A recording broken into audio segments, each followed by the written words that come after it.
First వచ్చి మనం ప్రహరీ గోడ గురించి మాట్లాడదాం. ఇప్పుడు ప్రహరీ గోడ అనేది ఈ గోడలన్నిటికీ టైల్స్ వస్తాయి అన్నమాట.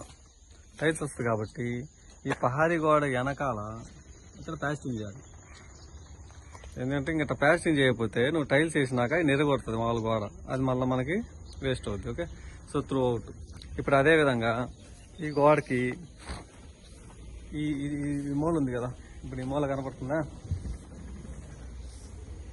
ఈ పైప్ పోతుంది చూడు బయటికి, ఆ మూల కానించి లేదా అక్కడి నుంచి ఆ మూల కానించి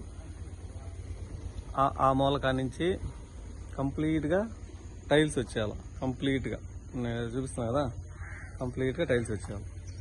అంటే వాల్ టైల్స్ ఆడికి ఆ స్తంభం మూల కాడికి వేసేసేయండి. ఓకే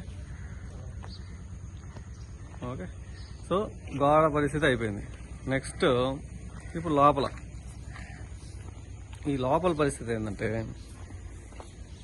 ఈ మెట్లు ఉన్నాయి కదా, ఈ మెట్టు ఒక రెండు మెట్లు పొడుగు ఎక్స్టెండ్ చేసి ఇక్కడ నుంచి ఆడకు ఒక మెట్టు వచ్చేటట్టు సెట్ చేయాలి. ఓకే, ఒకటి. తర్వాత ఈ